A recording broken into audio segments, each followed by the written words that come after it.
What if I told you that one of the most powerful figures in the equestrian world is now at the center of a battery allegation, in front of witnesses at the most prestigious showground in the sport?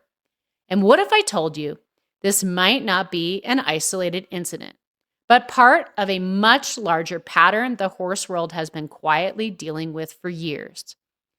Because something happened in Wellington recently, and people in this sport are already trying not to talk about it. Not because it isn't serious, but because moments like this have a way of forcing uncomfortable questions to the surface. And depending on how long you've been in the horse world, this either feels shocking or it feels uncomfortably familiar. Because at first glance, this looks like a single allegation, one incident, one person, one moment that crossed a line. But the longer you sit with it, the more difficult it becomes to treat it that way, because it starts to connect, not in obvious ways, not in identical details, but in patterns, on the way power operates in the sport, in the way silence often follows discomfort, in the way certain conversations only happen after something forces them into the open. And that's why this story matters, not just because of what allegedly happened, but because of what it reveals. To understand the weight of this, you have to understand Wellington, not just as a location, but as a system. Every winter, Wellington becomes something more than a competition venue. It becomes an ecosystem, a closed loop of influence, money, ambition, and reputation. The best riders in the world are there, not occasionally, but consistently. Horses worth hundreds of thousands, sometimes millions, are trained, competed, and sold within a few square miles. Sponsors invest enormous amounts of money, not just for branding, but for access to people, to visibility, to status. And with that environment, relationships become currency. Who you know matters, who supports you matters, who controls opportunities matters even more. Because Wellington is not just where you compete, it is where decisions are made, quietly, informally, often outside the ring. And that's what makes it powerful. So when something happens inside that system, something that does not fit the polished image it projects, it carries a different kind of weight because it disrupts the illusion. At the center of this story is Murray Kessler, the CEO of Wellington International, a man who, by virtue of his role, sits at that top of the system, not just overseeing events, but shaping one of the most influential environments in the sport. In February of 2026, a police report was filed, and in that report, Lenore Brown, Wellington's sponsorship director, accused Kessler of battery. She was not an outsider. She was not a competitor passing through. She was part of the organization. She worked directly under him. And according to her account, what happened took place during what should have been a normal professional interaction. A VIP setting, clients present, conversations happening. The kind of environment where everything is supposed to look controlled, polished, and intentional. And then something shifted. She states that he approached her from behind, no warning, no clear transition, no indication of what was about to happen. And then, according to the report, he grabbed her hair with both hands, pulled her head backward, and forced it towards his crotch, holding her there while continuing to speak, as if nothing unusual was happening. And this is where the story feels abstract, because this wasn't described as subtle. It wasn't described as ambiguous. It wasn't something that could easily be dismissed as a misunderstanding. Witnesses described it as forceful. They described the atmosphere changing immediately. Conversations stopped. People noticed. People reacted, internally, if not outwardly. One person reportedly described the moment as uncomfortable in a way that lingered. Another recalled the tension at the table. the kind that doesn't need words to be understood.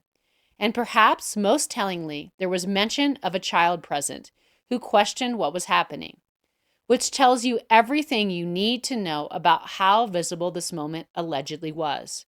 And then it ended. He walked away, and what followed wasn't confrontation. It wasn't immediate escalation. It was silence, a kind of stunned stillness. And that silence matters because it reflects something deeper than hesitation. It reflects environment. Because in equestrian sport, power doesn't always look obvious. It's not always written into contracts or rules.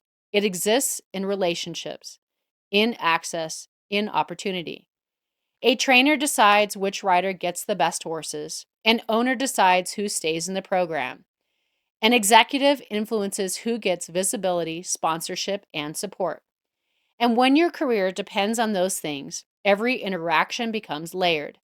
Every moment is not just about what's happening, but about what it could cost to respond. And this is where the story begins to expand beyond Wellington. Because over the past decade, the horse world has been forced to confront a series of moments, different in detail, but similar in structure. Moments where something uncomfortable surfaced. Moments where people asked, how long has this been happening? Moments where the initial reaction was shock, followed by something else, recognition. Take the Rollkur debate in dressage. For years, it existed on a strange space, widely discussed, quietly criticized, but still present at the highest levels of the sport. Images circulated, videos surfaced.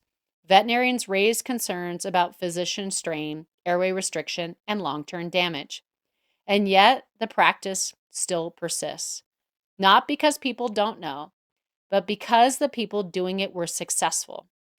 They are influential because the system didn't change fast enough. Then came more recent cases, like the scrutiny surrounding Andreas Helgstrand. Footage emerged showing training methods that were many viewers found deeply disturbing. The reaction was immediate, public backlash, sponsor withdrawals, global discussion. But again, the question wasn't just about the footage itself, it was about time. How long had it been happening? How many people had seen it before it became public? And why did it take that level of exposure to trigger consequences? And alongside those cases, there has been a growing number of reports involving human misconduct in the sport, handled through organizations like SafeSport, cases involving harassment, abuse of authority, boundary violations. And across many of those cases, the same themes appear again and again. Power imbalance, fear of speaking out, and a system that often reacts rather than prevents. One of the most difficult truths to confront is how these patterns become normalized. Not openly, not intentionally, but gradually. What feels shocking at first becomes something people learn to navigate, to avoid, to work around, not because they accept it, but because challenging it can come with consequences. And over time, that creates a culture where silence feels safer than confrontation.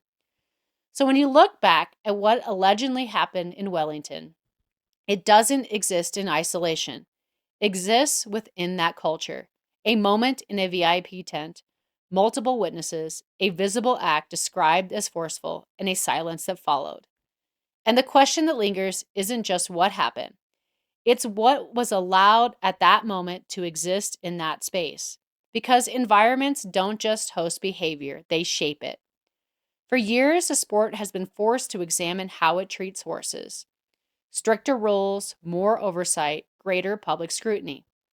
But stories like this suggest that the conversation cannot stop there. Because welfare is not only about horses, it is also about people, about employees, about riders, about anyone operating within that system. Because at its core, dressage and really equestrian sport as a whole claims to represent something very specific: harmony, control without force, respect. And when those values are not reflected outside the arena, it creates a contradiction that is impossible to ignore. This story is still unfolding. There is no final legal outcome, no definitive conclusion, but the conversation has started. It is part of a bigger picture, a shift, a growing willingness to question the systems that have long defined the sport, to ask not just what is happening, but why it keeps happening, and whether the equestrian world is truly ready to change, or only willing to respond when it has no other choice. So I want to ask you honestly, do you think the horse world is actually changing? Or are these moments just brief interruptions before everything returns to normal? Let us know.